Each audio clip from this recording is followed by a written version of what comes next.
Amigos que gostam de conversar em tempos interessantes, incertos, implacáveis.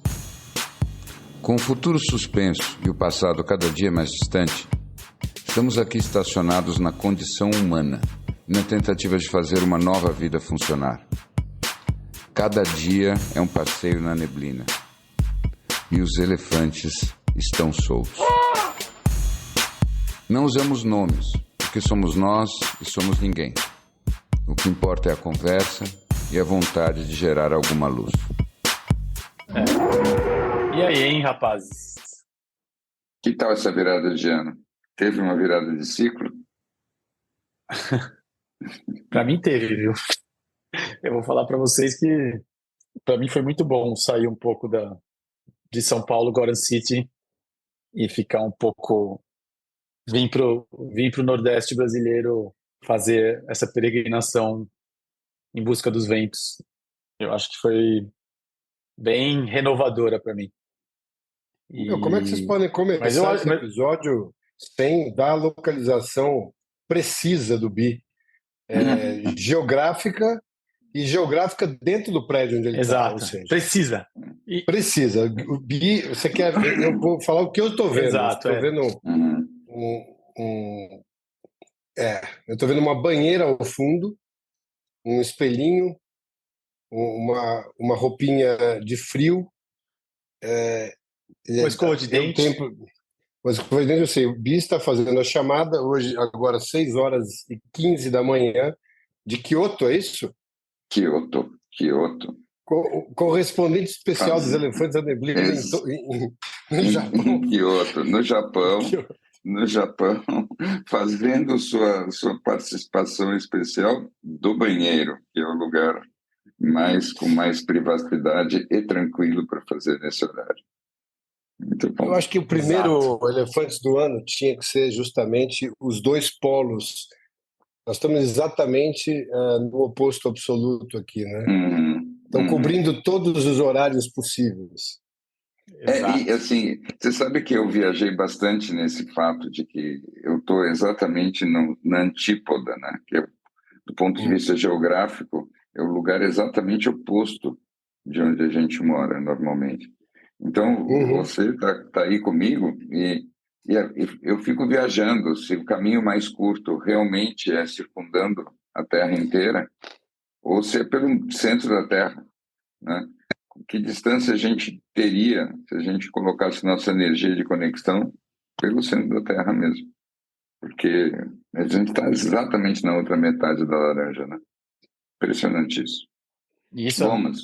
E você passou Você teve um momento aí, pelo que eu me lembro, acho que não sei se foi no final do ano, no início desse. Dia 1º. Você experimentou. O seu primeiro dia do ano começou com um terremoto, foi isso? Foi. E foi um terremoto, assim, de verdade. Assim, que eu quero dizer que não foi, sim, no Japão, a terra da Madre Medina. Não foi isso. Estava aqui no quarto do hotel, por acaso, que é no 9º andar. Então, eu estava em Kyoto.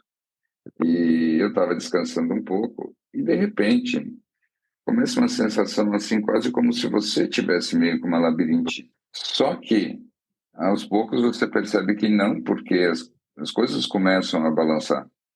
Então, no quarto tem várias taças que estão penduradas de cabeça para baixo, elas começam a fazer blém, blém, blém, blém.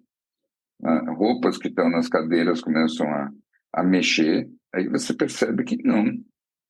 Mas é interessante, pelo menos a minha vivência desse negócio foi alguns aspectos. Primeiro, não é como eu imaginava. Assim, eu não experimentei nenhum movimento vertical. É só uma coisa na lateral. Então é como se a Terra ficasse dançando para a esquerda e para a direita. É interessante isso. Ela fica balançando assim, para a esquerda e para a direita, e claro que as coisas que estão lá erguidas na vertical sofrem com esse movimento lateral. Mas basicamente foi isso. Isso é uma coisa. Outra coisa que deu para sentir com muita nitidez, como esses prédios têm um amortecedor. Então, dava para sentir como se tivesse uma borracha embaixo do prédio, fazendo com que tivesse um jogo o movimento não fosse tão intensificado assim. Então foi divertido, na verdade. Não foi nada agressivo. Foram 30 segundos com bastante balanço. Quando você desce e encontra as pessoas no lobby, por exemplo, tem um pouco de comoção ou as pessoas já estão completamente acostumadas? Olha, para você ter uma ideia, Gu, eu depois desci, fui ao jantar, não sei mais o quê.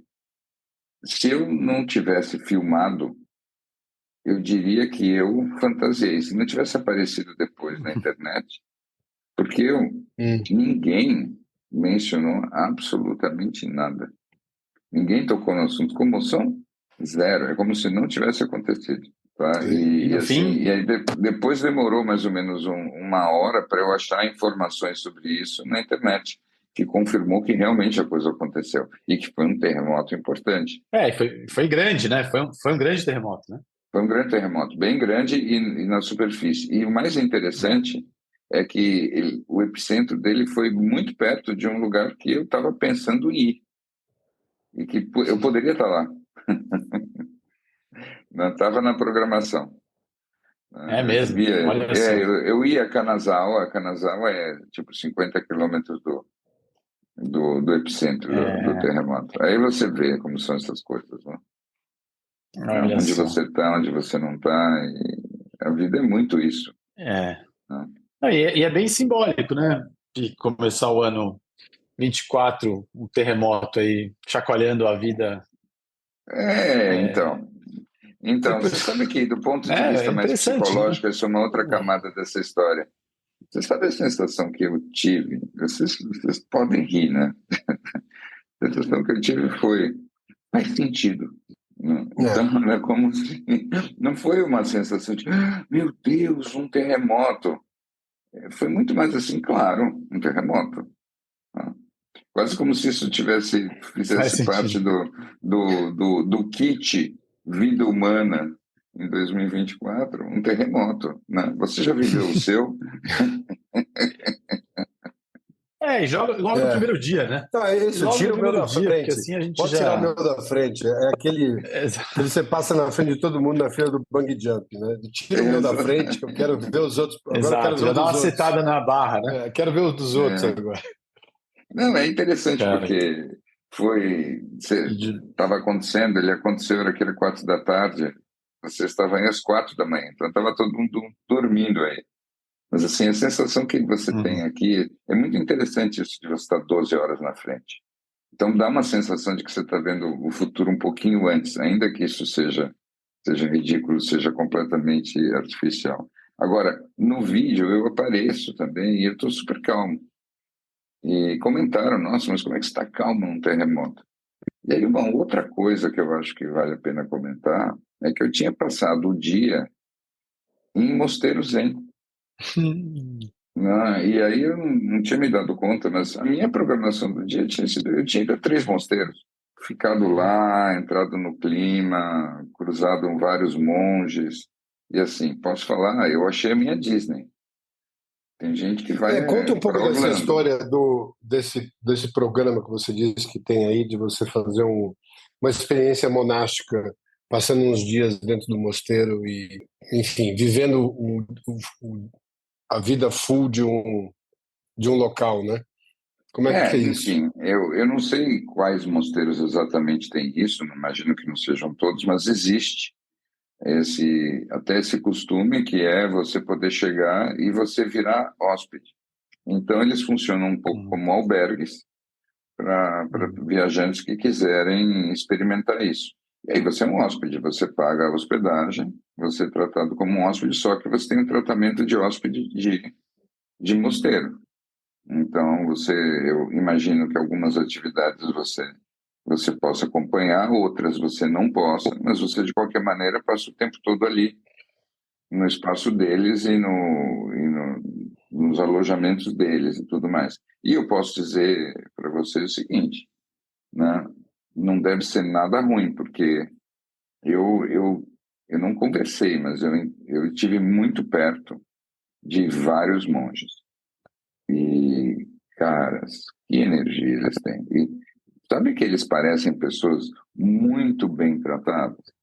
Sabe aquelas pessoas que você vê assim que esse cara tem uma vida boa. Realmente, você convive com eles, você, claro, tem aquela austeridade que você espera de um monge, mas tirando isso, eles têm um negócio fascinante, né?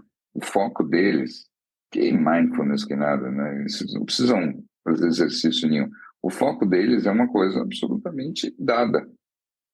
Então, é muito interessante ver isso quando você para observar. Como eles tiraram todas as outras distrações, o foco acontece de uma forma muito natural. Assim, eu estou aqui, né? E isso me lembra de uma coisa muito interessante, não sei se a gente já conversou sobre isso.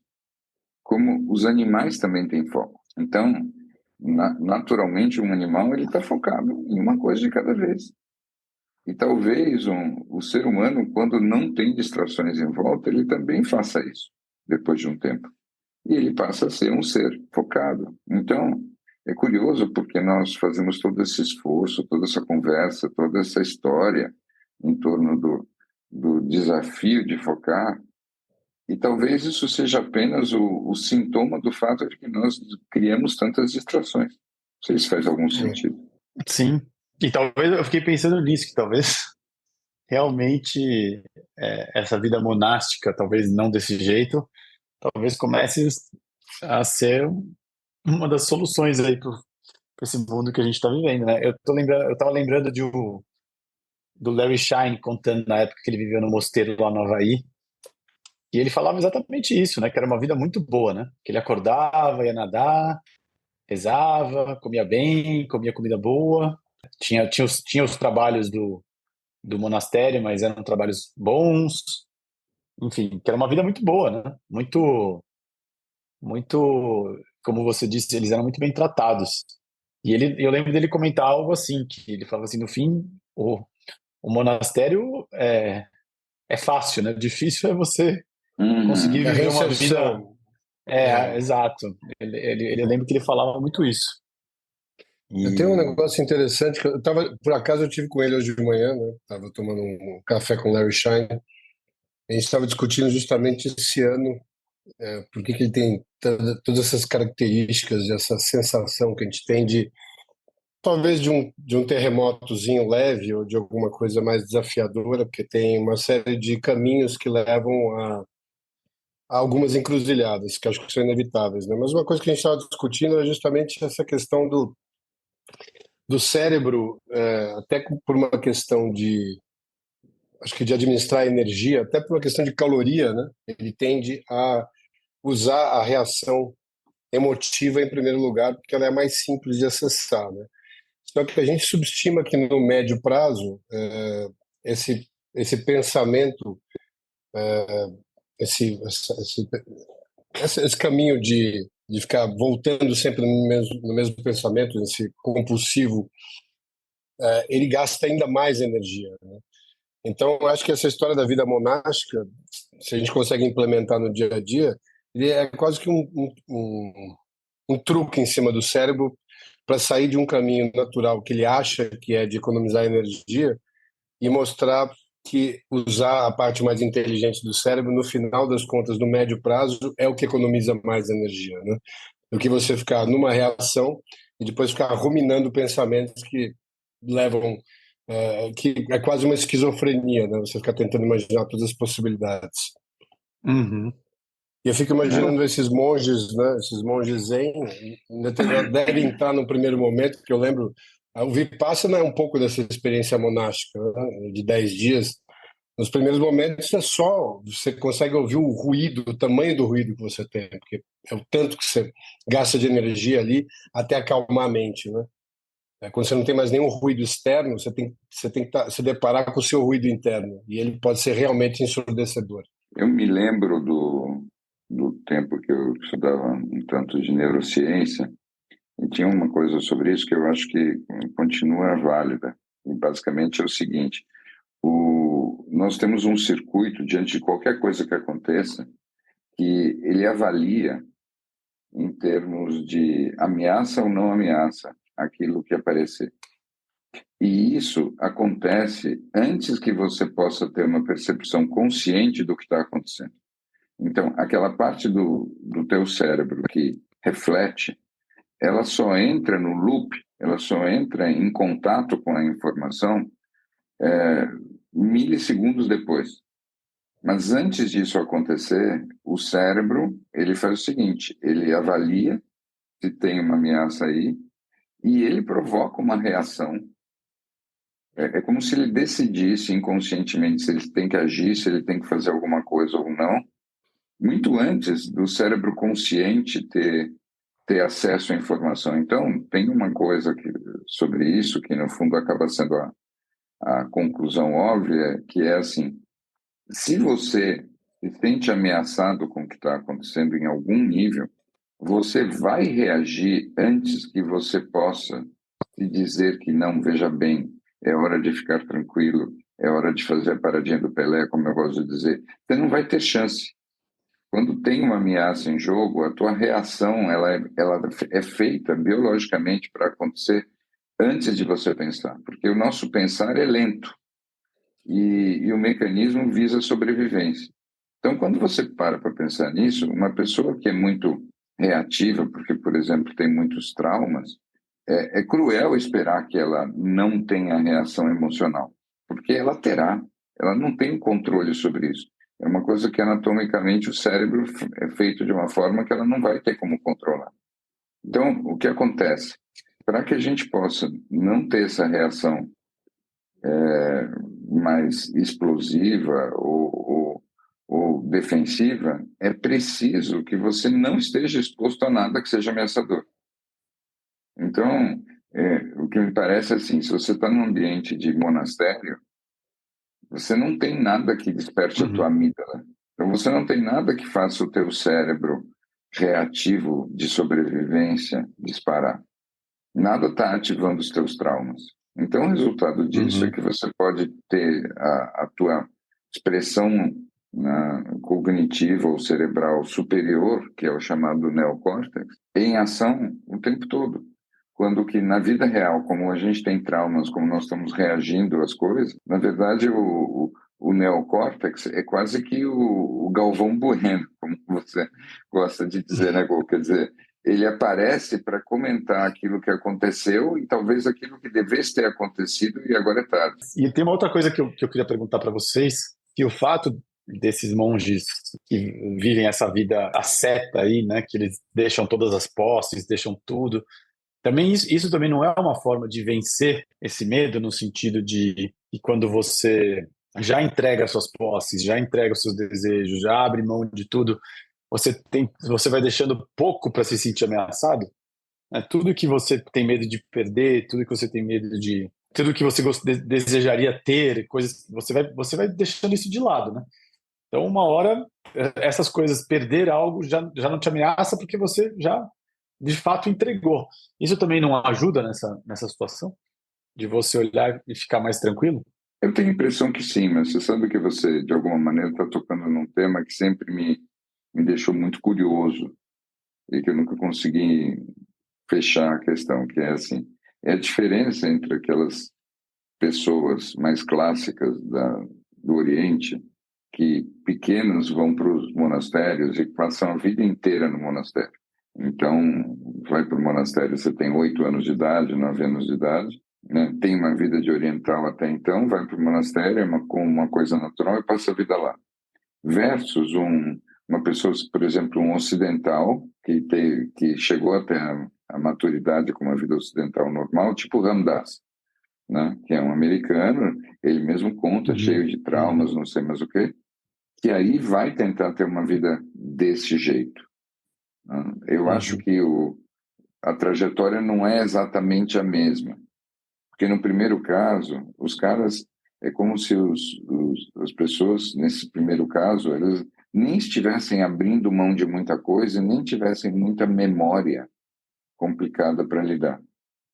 Entende? Então, eu não diria que é uma página em branco, mas não é uma página sobrecarregada. E eu sinto, não sei se vocês concordam, que conosco, quando você começa a realmente se dedicar a essas coisas, você já está com o teu caderno bem rabiscado. Tem um monte de coisas, tem traumas, tem histórias, tem memórias e tudo mais. E quando a gente fala de desapegar dessas coisas, eu sempre vejo que tem aí, não sei o que vocês pensam sobre isso, uma pegadinha quase, que é a diferença entre você voluntariamente querer renunciar ou desapegar ou let go e você esquecer. Porque para mim é muito nítido que quando você conseguiu esquecer, aquilo deixou de ter efeito sobre você. Agora, antes de você esquecer, quando você está lembrando ainda espontaneamente, e aí você diz, mas deixa para lá, vamos deixar isso já. Não é a mesma coisa. Existe uma grande diferença entre é como mais ou menos como a diferença entre a vontade de perdoar e esquecer a ofensa que foi cometida a você. Tem uma distância muito grande. Eu passei por alguns monastérios, acho que nos últimos 10 anos, e uma coisa que eu percebo como uma constante, talvez não pela motivação principal, mas muito presente em todos eles, das pessoas que iam chegando já na vida adulta, né? Não esses que você diz que nasceram no monastério, mas quem optou por aí, como foi o caso do Larry Shine, um pouco mais perto da vida adulta, é de enxergar o mundo como uma ameaça, né?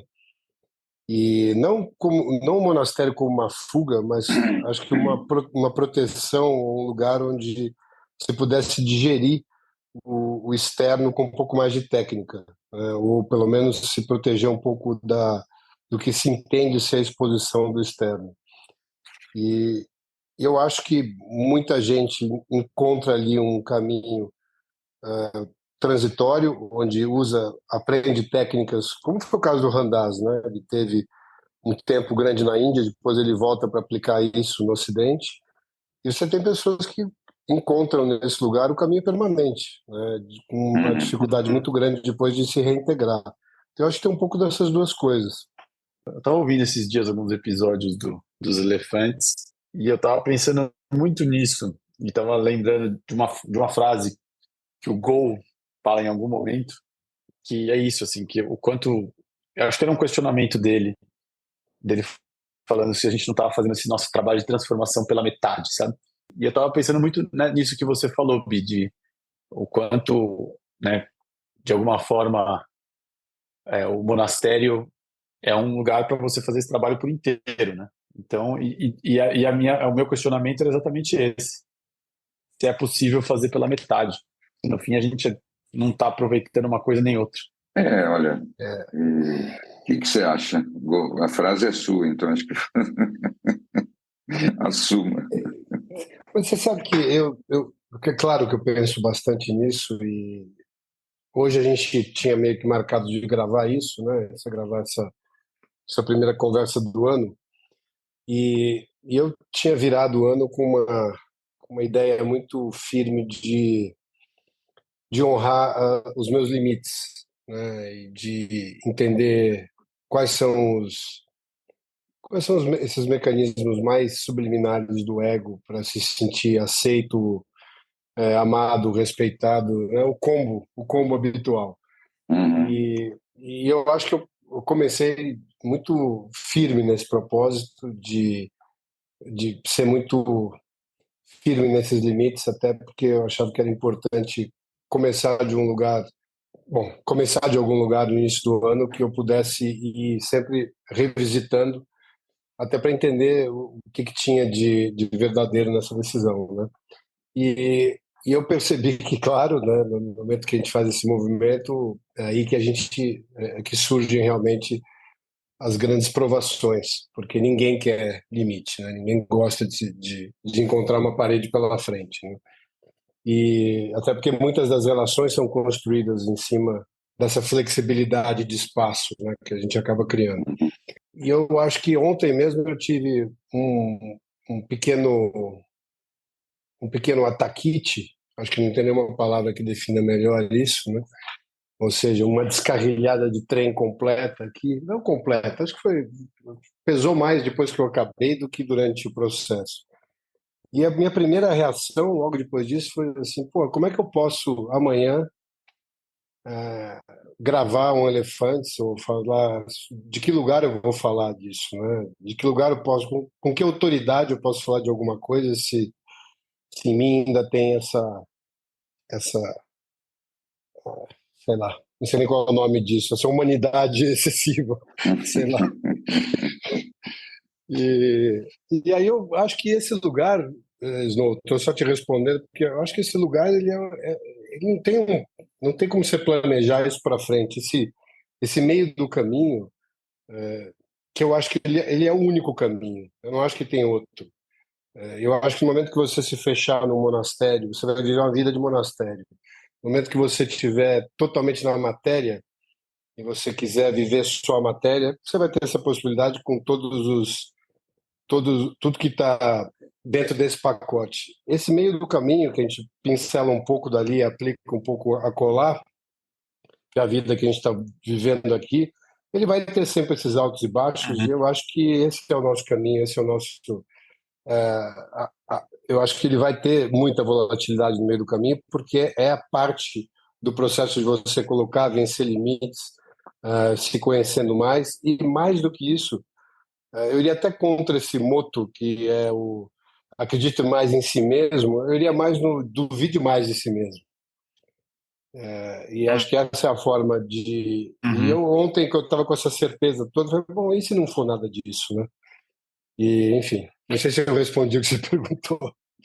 Acho que respondeu, sim. E eu concordo, porque eu estava pensando muito nisso, assim.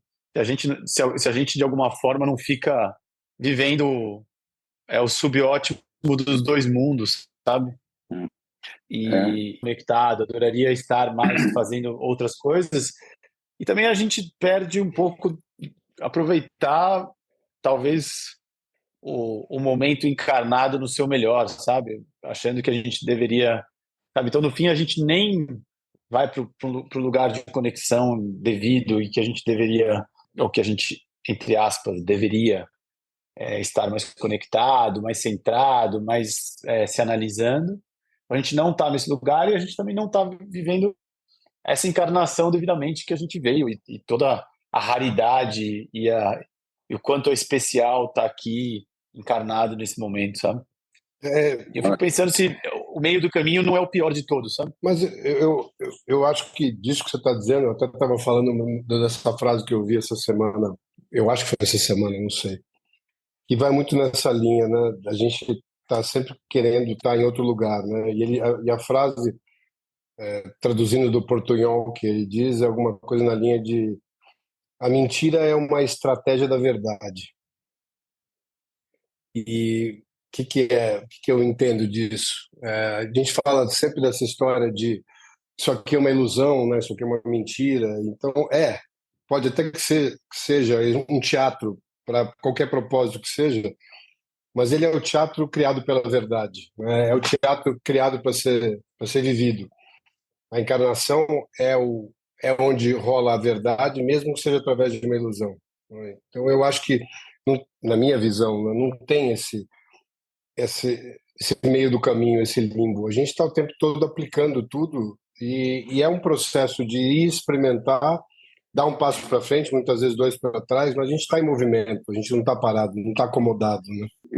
A minha maneira de ver a mesma coisa, eu acho que me apoio muito no fato de que a nossa realidade é sempre a da polaridade dos opostos. E, em função disso, tudo sempre vai ter o seu oposto. Então, é aquilo. Se você resolve acreditar muito em você mesmo, você vai acabar criando, com esse teu movimento, a experiência contrária, que é a da profunda dúvida de si mesmo, que vai brotar espontaneamente até pelo teu esforço de acreditar em você mesmo. Se você tentar duvidar de você mesmo de uma forma sistemática, em alguns momentos você vai descobrir, e a vida vai te mostrar ou jogar na tua cara até, o quanto que você é apegado a certas certezas. Eu tenho a impressão de que a nossa experiência, ela é tão completamente assim, que a melhor maneira de você viver e até, digamos assim, ser inteiro, como o Snow estava falando, é simplesmente você se jogar com intensidade numa das polaridades, sabendo que isso vai fazer com que o pêndulo vire, e aí você também vá com muita intensidade para a polaridade oposta. E se você aceita que é isso, que é um pêndulo entre os opostos o tempo todo, você consegue estar uno naquele momento, sabendo que aquele momento é só um passeio por um dos polos da polaridade. Eu não acho que seja muito possível, pelo menos eu nunca consegui, na condição humana, você ficar num lugar que leve em conta os dois polos e você esteja numa experiência humana. Eu acho que quando você pega os dois polos ao mesmo tempo, você anula tudo e o movimento para. Então, isso você consegue como um estado quase que de samadhi quando você está meditando. Mas no momento que você entra no movimento dos fenômenos e você está na vida, você vai estar na polaridade. Então, aí o que eu acho? Até quem tenta com muita força ser equilibrado, vai com esse esforço do equilíbrio gerar para si a experiência do desequilíbrio. E é assim que vai ser. Então, e está tudo certo. Porque isso é simplesmente o jogo das polaridades. Então, o único jeito de você não viver isso seria se você não estivesse vivo ou se você não se esforçasse em direção nenhuma. Mas se você não se esforça em direção nenhuma, a vida, no esforço dela, vai se jogando na tua cara, porque isso é uma outra polaridade. Então, eu não sei, eu vejo muito desse jeito, não tem escapatória. Né? E isso não significa que você está no meio do caminho. Eu acho que você fica no meio do caminho emocionalmente quando você percebe que você está indo numa direção e você já começa a querer fazer o hedge, ou a compensação dessa direção que você está indo com a direção oposta. Aí o que acontece? Aquilo que é o meio do caminho é muito mais o estar parado. Porque quando você vai fazer um movimento, é assim, eu gosto muito de pensar... Vocês já esquiaram? Esquiaram não, melhor do que esquiar. Vocês já patinaram no gelo? Né? Então, tem uma coisa muito curiosa de patinar. Mas então, eu não sou nenhum expert, mas o que eu acho fascinante de patinar pode ser com rodinha também. Não precisa ser no gelo. Mas, basicamente, a história é: se você tenta fazer um movimento só para frente e para trás, você não vai sair para lugar nenhum e você vai cair. Então, o que acontece? Para você avançar, o que você faz? Você faz um movimento para um polo, depois você faz um movimento para outro polo. Você vai para a esquerda, vai para a direita, e ao fazer esse balanço da esquerda e da direita, é que você vai para frente. Eu tenho a impressão que nosso destino é muito isso, é como patinar. Você está fazendo um movimento para uma polaridade, aí você tem que compensar com o movimento para outra polaridade, e você vai pelos contrastes e pelos opostos, e é assim que você anda para frente, que é uma coisa completamente ortogonal em relação aos movimentos de vida que você está tendo. Fiz algum sentido ou que outro está mexendo com minha cabeça? Eu acho que esse movimento quase de terremoto que você ilustrou aí para gente, né, tem muito a ver com uma conversa que eu estava ouvindo hoje também dos desafios de 2024 em relação a fluxo de informação, né? Porque a gente vai ser avassalado com informação e velocidade de informação. Esse ano é um ano de eleição nos Estados Unidos também, então quer dizer, um ano de muita tentativa de formação de opinião e tudo mais, e eu acho que ele falava muito dessa necessidade de você, até para você vencer os seus viés, né, desse conforto que você pode estar num dos polos, de você buscar uma informação no oposto absoluto daquilo, né, e tentar entender o que esses dois pontos têm em comum para você começar a desenvolver a liberdade de, ao invés de fazer suposições, né, buscar as informações que faltam para você chegar numa verdade. E como é que você se treina para fazer isso? E é mais ou menos isso que esse movimento que você estava ilustrando aí, né? Você vai de um lugar para o extremo absoluto, vê o que tem de comum no meio dos dois, vê o que falta ali de informação para conectar, e aí você, ao invés de supor, você começa a perguntar, né? Criando uma tríade até de como a gente aprende, que a gente só entendia dor e amor, né? Tem esse terceiro caminho que é da curiosidade, né? Em vez de você fazer as suas suposições no momento que faltaram esses elementos para você formar a tua opinião, você começa a perguntar e pergunta e vai vencendo a sua curiosidade para você assim formar a sua opinião. E acho que está um pouco nessa linha desse movimento de quadril que você ilustrou aqui, porque está até interessante. Tem você no banheiro, o Snow parece que está num cativeiro acorrentado. Então, eu estou aqui no centro, né? Eu estou tentando achar um sinal aqui na pousada que eu tô. Mas eu estava pensando nisso, isso que o Bi falou do patins tem muito a ver com o velejar, né? O vento. O quanto você tem que se colocar contra o vento também. E para você ir para frente num velejo, você tem que você tem que travar a vela e usar a força contrária, né? Então, é quase que uma tensão que se coloca, muito parecido com o patins também, né? E isso, eu acho que toda vez que eu estou velejando, eu penso nisso, que é uma grande metáfora da vida, né? No fim, você ajustando essas forças, né? A corrente do mar, o vento e tudo mais, como é que você faz para ir para frente, né? Mas eu estava pensando nisso que você falou, o Gol, e o quanto no fim, para você, nas questões das informações, para você ligar o chapéu da curiosidade, o quanto você tem que fazer um exercício anterior, que é de você desligar o das suas preferências, né? Mas eu não sei se isso é possível, João. Eu acho que isso seria ideal, claro. Eu só não sei se a gente se não é mais fácil fazer esse movimento partindo do pressuposto que você sempre terá preferências. E até por você ter preferências, você buscar o caminho oposto, ou seja, tudo que é aquilo que você quer afastar. Então você transita entre as suas preferências e tudo que você não quer ter, ou seja, as duas polaridades, e no meio do caminho você talvez encontre algum lugar que existe em comum entre esses dois pontos. E desse lugar você construir o que falta para você sentir mais conforto numa verdade, né?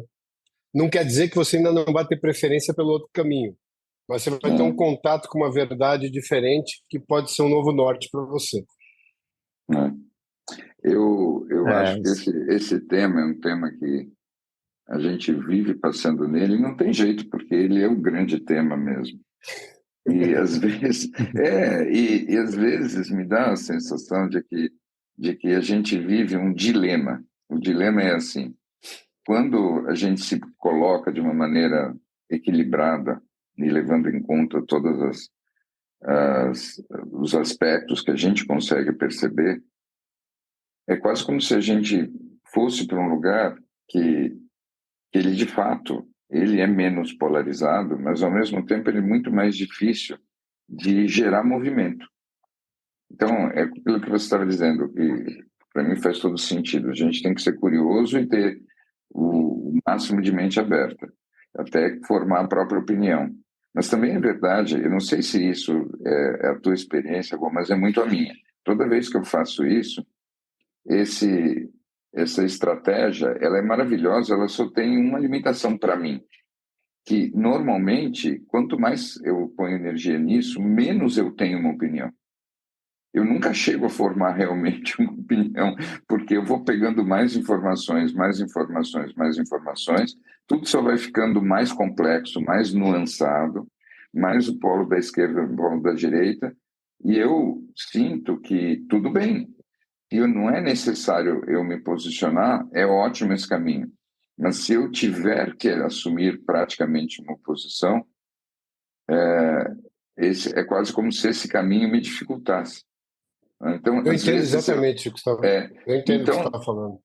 Então, às vezes, eu busco uma coisa que eu vou tentar definir pela primeira vez, que é a intensidade desapegada, que é quase como se fosse assim: você pega uma direção e você vai fundo nela, não porque você realmente tem certeza que ela é o caminho, mas porque você sabe que no momento que você faz isso, vai chegar um momento em que a vida, por uma lei da vida, ela vai te jogar para o polo oposto. E aí você vai para o polo oposto. E aí você vai gerar uma síntese entre essa tese e essa antítese, que vai ser uma nova tese. E aí, ou seja, você vai fazendo uma dialética de movimento.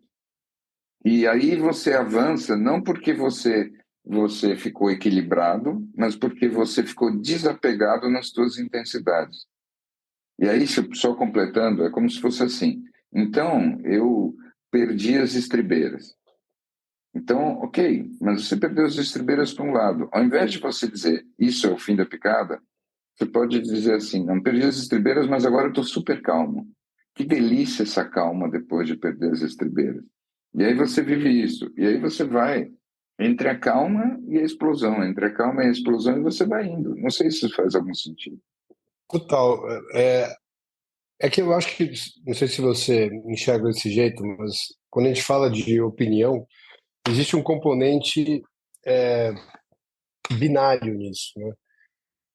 Não sei se você enxerga assim. Até quando, mesmo você dizendo que migra de um lugar para o outro, né? A gente está sempre falando, eu estou nessa opinião, eu mudei de opinião.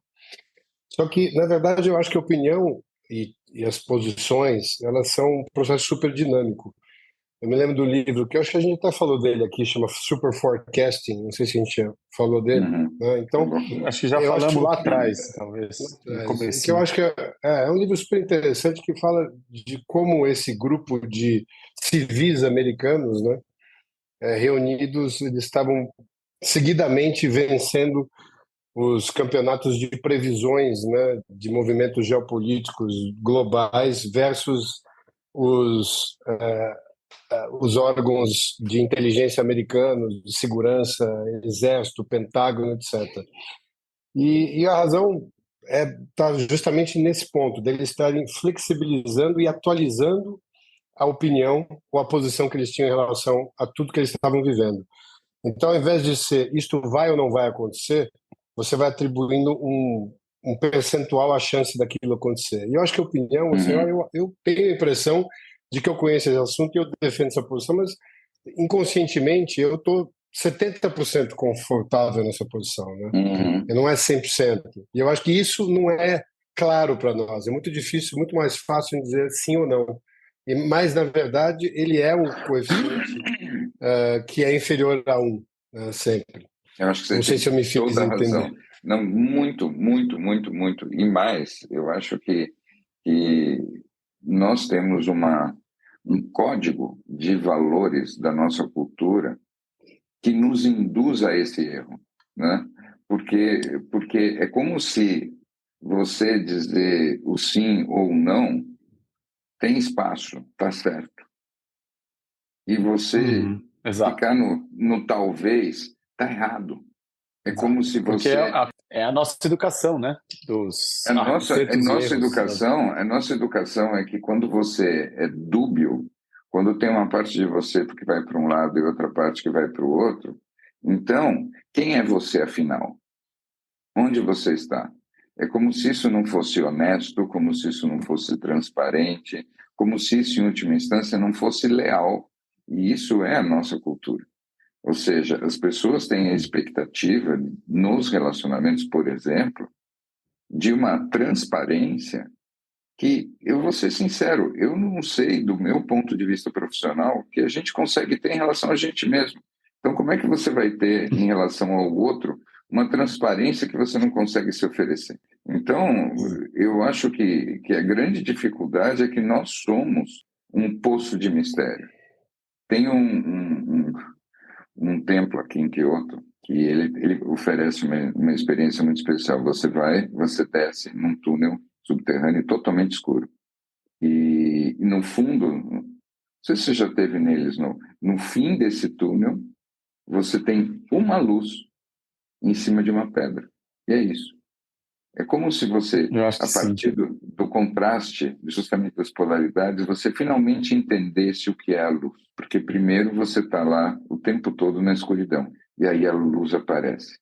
E quando a luz aparece, é como se não importasse sobre o que essa luz se debruça. No caso, é só uma pedra, mas eu te garanto, você olha para essa pedra, você vive essa pedra, e você está vivendo a tua iluminação através dessa pedra. E eles dizem que esse lugar é o útero da mãe do Buda. Então você está dentro da barriga da mãe do Buda. E é assim. E nascer é bem isso. Quer dizer, a tua consciência nasce a partir de um lugar de escuridão. Só que o que eu acho? Eu acho que isso é a iluminação possível. Eu acho que isso é a experiência de verdade possível. Você precisa primeiro da treva ou do não enxergar para poder entender o que é a luz. A luz só é uma experiência porque você começa de um lugar de escuridão. Você começa de um lugar de indefinição. Então, eu tenho a impressão que nós vivemos muitas vezes nessas abstrações como se elas virassem coisas. Olha, essa é verdade, essa é mentira, isso é aquilo. Quando, na verdade, todas essas posições elas são completamente dinâmicas. Você pega a tua maior verdade aos 16 anos de idade e você olha para ela hoje e diz: como é que eu pude investir tanto numa lorota como essa? E eu tenho a nítida sensação de que esse processo ele é sem fim. E o máximo de verdade que você vai ter é só a última mentira que você vai lembrar. Né? Então, e que não quer dizer que tenha que ser diferente, simplesmente é assim que funciona. E nesse processo, como se nesse atrito, outras coisas fossem se abrindo, espaços fossem sendo criados e outras experiências acontecessem. Porque também tem isso, né, queridos? Assim, existe uma outra consciência que funciona a partir do nosso inconsciente. Existe uma outra verdade que se manifesta para além daquilo que o nosso ego está entendendo ou mesmo está interessado. Eu mesmo tive umas vivências aqui no Japão. Vou dizer que não foi porque eu as busquei, justamente elas apareceram do nada, mas elas têm muita força e elas têm muito impacto. Depois de uns dias no monastério, eu vou só contar mais isso, depois eu vou me calar, porque eu sei que eu estou falando muito, mas eu no meio da noite, de repente, eu vi uma grande folha seca, muito grande, né? Bem fina, quase como se fosse um papel, mas era uma folha seca, dessas de outono, totalmente marrom escuro. E uma voz disse: isso é a sua personalidade. E aí, como se uma mão invisível fizesse, e amassou tudo aquilo, e aquilo tudo sumiu como se fosse um nada. Isso foi pré-terremoto ou pós-terremoto? Isso, sabe que eu não... Acho que foi pós-terremoto. Acho que foi pós, mas as vivências elas não são muito lineares quando você está num lugar como esse, né? Uhum. Então, mas assim, aí você fica com essa mensagem assim, tá? A tua personalidade é uma folha seca. Ela tá e depois não está. Ela vai, assim. Então, esse negócio de, sabe, eu preciso desapegar do meu ego e tudo mais. Não se preocupa. Quando chegar o inverno, ele se vai. Não precisa. Eu acho que essa é muito minha vivência. Você vai se abrindo, vai se experimentando, vai se jogando contra os elementos, contra o vento, contra a água, contra a passagem do tempo, vai amando, vai odiando, vai se arrependendo, vai sonhando e se decepcionando. E vai chegar um momento que você vai ver que isso que você acha que você é só uma folha seca. Mas você é outras coisas. Você é todas as coisas, mesmo sem essa folha seca.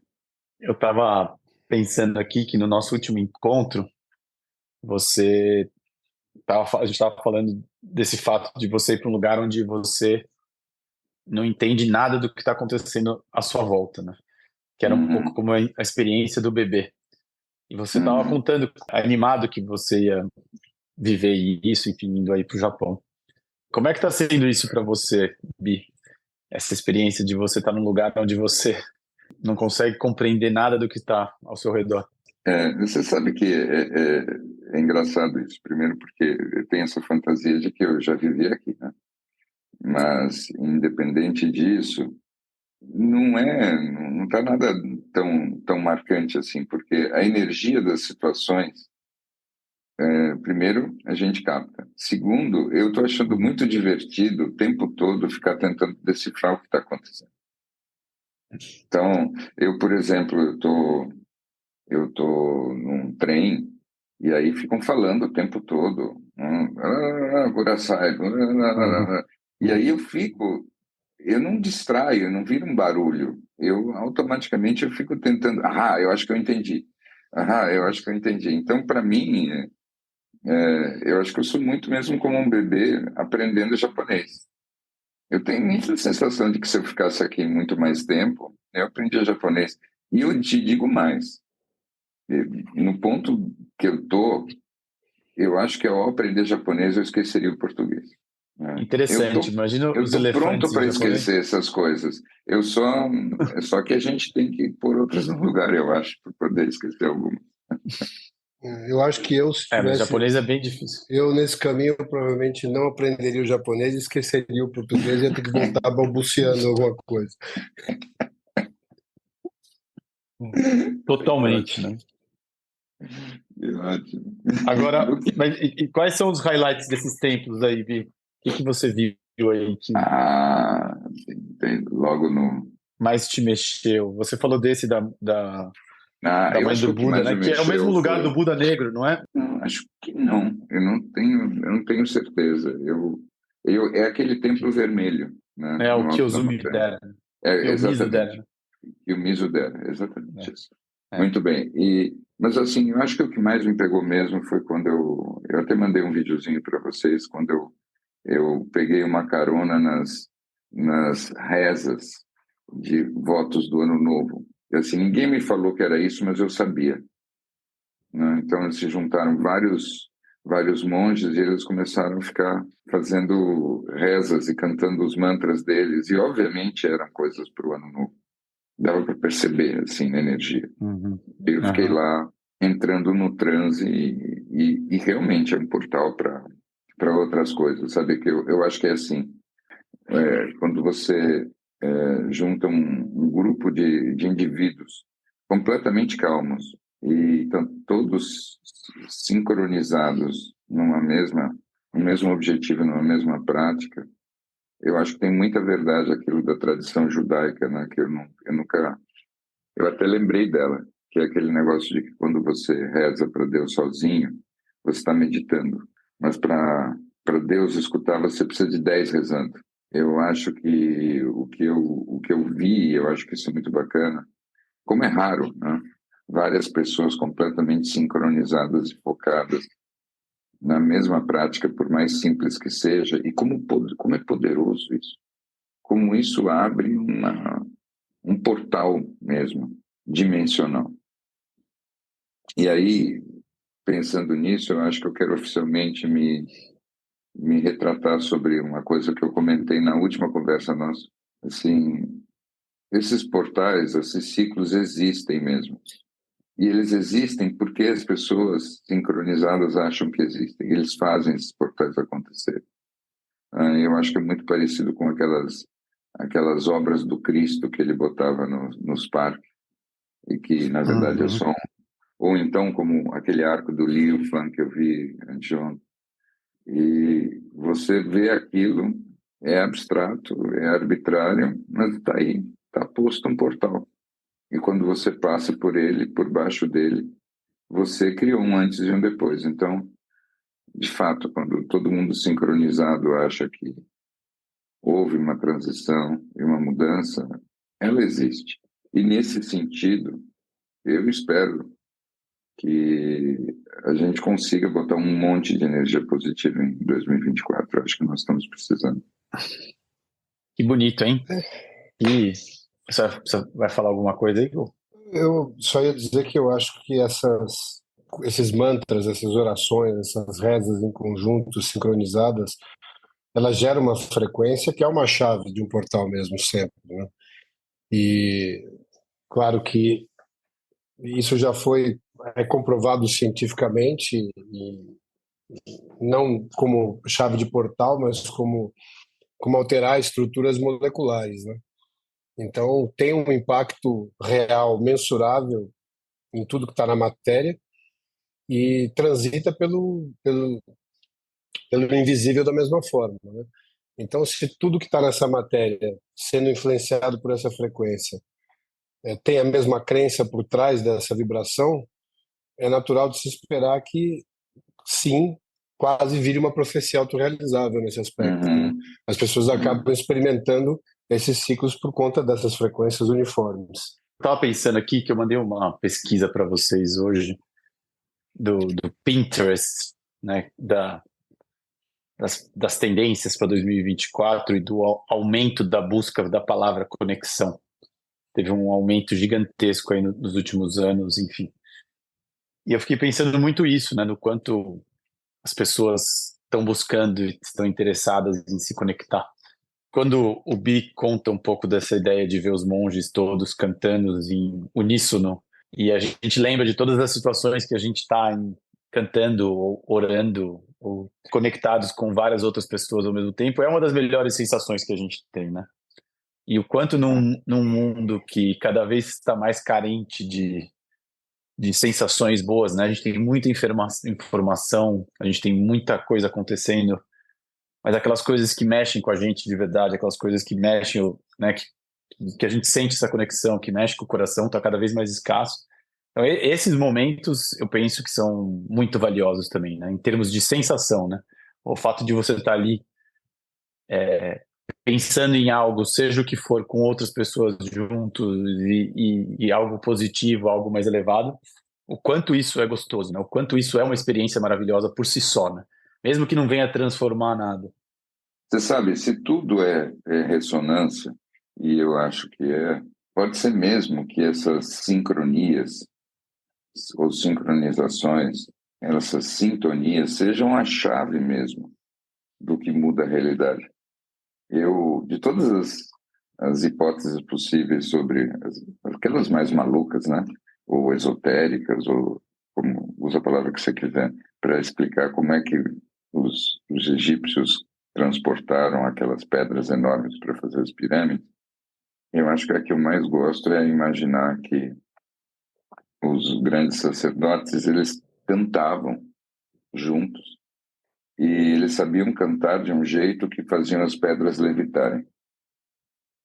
Eu acho que essa ideia é muito potente para mim e ela me traz uma reflexão muito simples, que é assim: eu acho que, infelizmente, por causa da nossa programação biológica, é muito fácil a gente entrar em sintonia no medo ou nas reações negativas.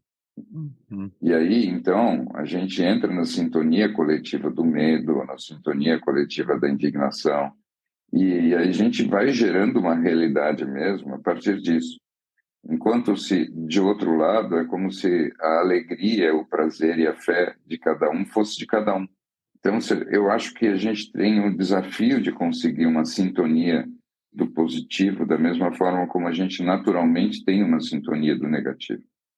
E talvez essa seja a chave para todas as vezes em que a humanidade conseguiu avançar para algum lugar, porque eu não acho que a coisa seja linear, eu não acho que ela está sempre avançando ou nunca avançou. Eu acho que a gente avança, depois a gente retrograda, depois a gente avança de novo. Eu acho que o nosso movimento nessa vida é muito mais assim, e como coletivo também.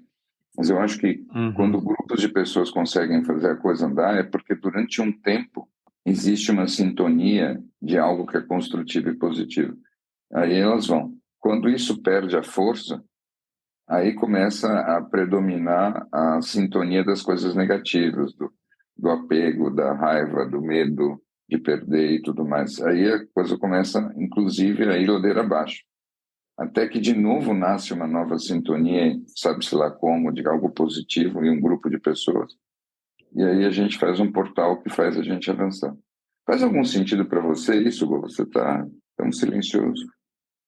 Não, eu estava pensando aqui que acho que há 30 anos atrás, a gente tinha dois momentos do dia que a gente formava opinião sobre as coisas, né? Um era quando chegava o jornal de manhã em casa e o outro é quando você ouvia o Jornal Nacional no final do dia. Uhum. Então você tinha uma verdade que geralmente durava de manhã até a noite e outra que ia durar de noite até o dia seguinte, né? E hoje a gente está diante de um volume, de uma velocidade que, imagina, você falou dessa questão da vibração no medo, né? No momento que você tem uma informação, dali a 30 segundos vem uma outra informação que se sobrepõe àquela e pode ser completamente contraditória. E esse volume de informação, ele não é mais esclarecedor, ele é só mais confuso, né? Então, como é que eu fico pensando para sair desse lugar que acho que causa uma ansiedade intrínseca no processo, né? Porque, claro, independente de você ter um momento de espaço entre uma formação de opinião e outra sendo tão curto assim, e você começa a se acostumar com a verdade, ali a pouco ela já tem alguma coisa que a contradiga, isso não te traz mais calma nunca, né? Então, como é que você se foge desse lugar de medo quase que natural, né? O medo de um desconhecido, porque ele é uma confusão, né? É confuso estar nesse lugar. Como é que a gente cria uma distância ou a gente, de algum jeito, consegue retardar a velocidade disso, né? Como é que a gente consegue dar um passo para trás? E eu acho que o grande segredo das pessoas, não que eu tenha uma técnica para isso, mas só a consciência de você saber que esse processo ele é naturalmente uma autoprofecia do medo. Para você se blindar disso, você tem que mudar a velocidade disso, a sua velocidade de se expor a isso, né? E eu acho que é justamente o que a gente estava conversando um pouco mais cedo. Como você vai sair desse processo quase inexorável de ansiedade, desse volume e velocidade de informação, criando o seu caminho de pesquisa de verdade, né? E saindo, e aí talvez conversando com as pessoas que estão nessa mesma velocidade, ou nesse mesmo espaço, nessa distância desse volume de informação e de velocidade, você consegue criar esse coral que te dá essa nova vibração, que é uma vibração distante de uma sobreposição de informação incessante. Eu também não sei. Eu não sei mesmo. É o que Eu acho que sim, eu acho que é mais ou menos isso. Eu acho que se você realmente tiver na sua tela o Twitter, os vários sites todos te dando updates de tudo que está acontecendo, e você está sempre num processo reativo, cara, eu não acho que existe um cérebro desenvolvido a ponto de lidar com esse tipo de volume de informação e velocidade. Gente, e nem é só o Twitter, não é o site, é você abrir o seu WhatsApp.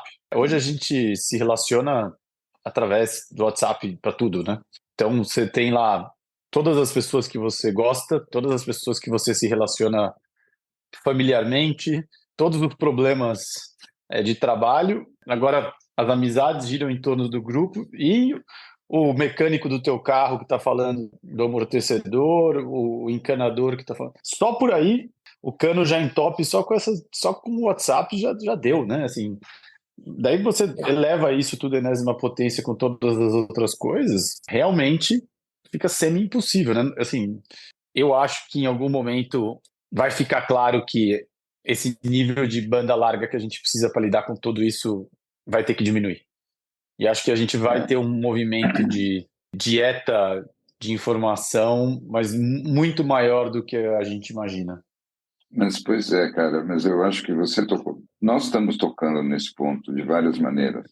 E é assim, como é central você, de certa maneira, escolher as informações que você não vai ter. É como se o excesso de informações, ele sempre fosse causar um colapso da atenção. Aliás, isso é uma coisa que um teórico, nos anos 60, ele já estipulou com uma elegância matemática maravilhosa. Ele disse que na medida em que as informações se tornam cada vez mais abundantes, o que vai ficando escasso é a atenção.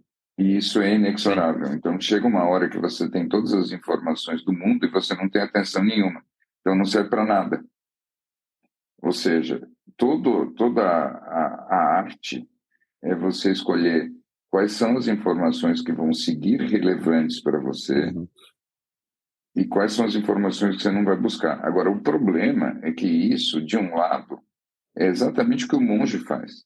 Quando você vai viver uma vida de monastério, você vai ficar no monos, que é o uno do monge, você simplesmente opta por uma banda que você vai ficar escutando o tempo todo e todos os outros canais que você não vai captar. Todos os outros canais vão ficar do lado de fora. Vão ficar do lado de fora e você vai agir como se eles não existissem para você. Agora, fazer isso, aí é que eu acho que está o grande paradoxo. Fazer isso é o máximo do viés.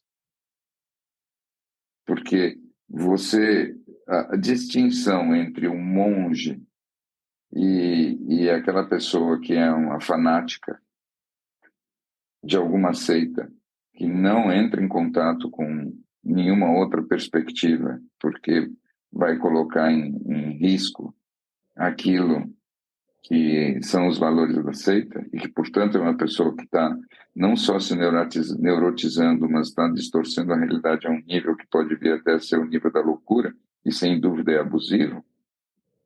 A distinção entre uma coisa e outra, às vezes, é uma folha seca. Mas vocês não acham que hoje eu não vejo como você consiga, de uma fonte unilateral, encontrar uma informação que não venha com algum tipo de viés, né? Eu acho que seja no seu WhatsApp, seja no meio de comunicação, seja onde for, acho que o grande segredo é você ter clareza do viés. Então, mesmo que você esteja num grupo e sua informação venha da sua tia, que tem uma preferência pelo determinado time de futebol ou de partido político, seja o que for, você saber que aquela informação vem com o tempero da tia, né?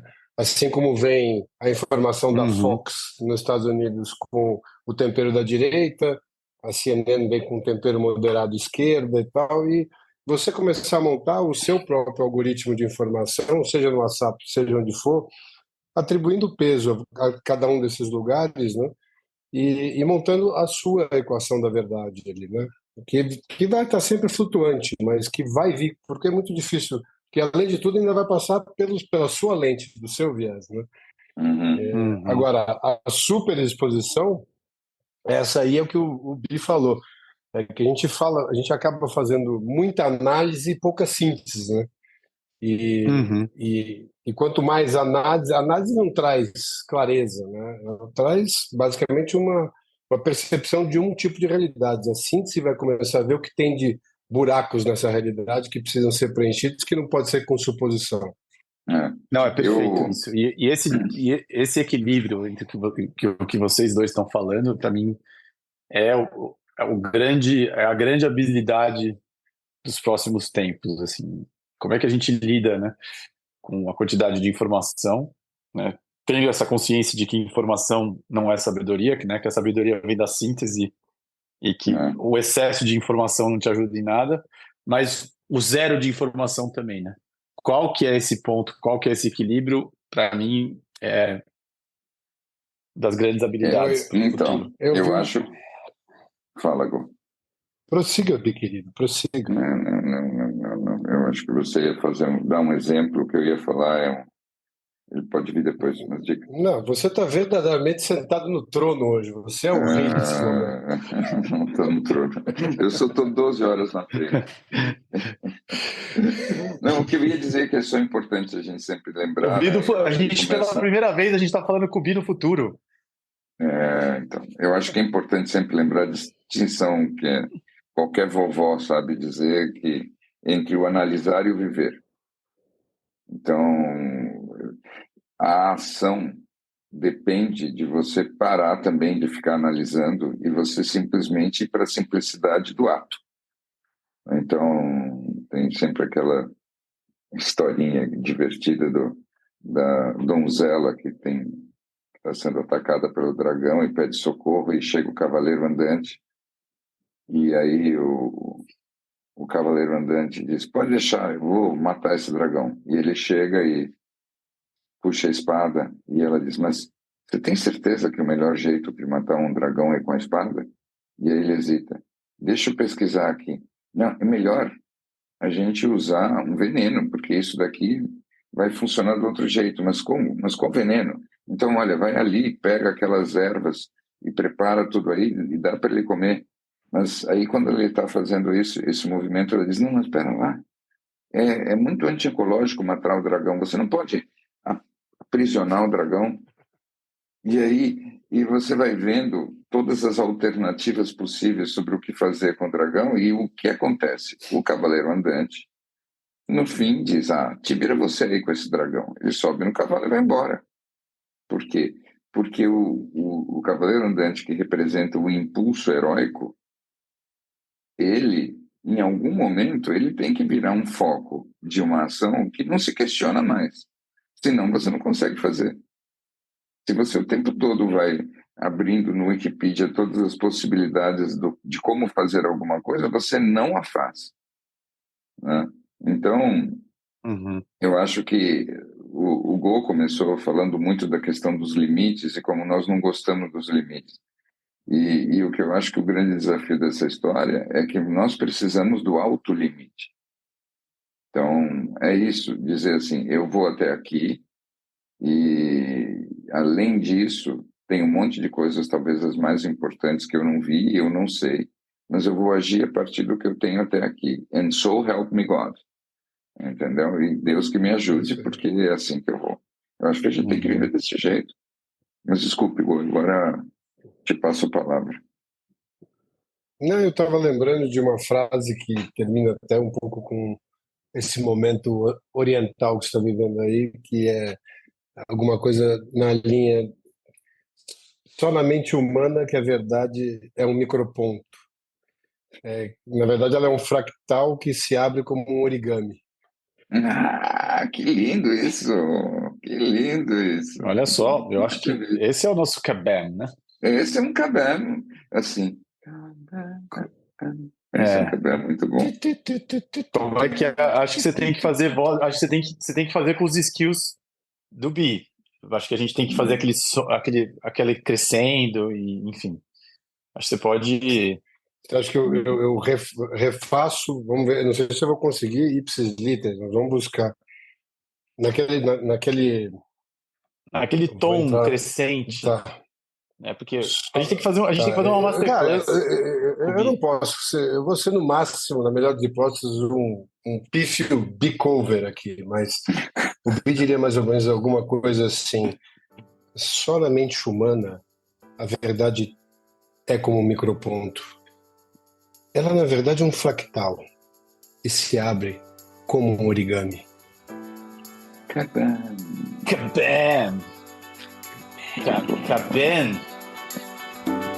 Bissan. Exatamente. Bolsa. Exatamente. Muito bom. É isso aí, rapaz.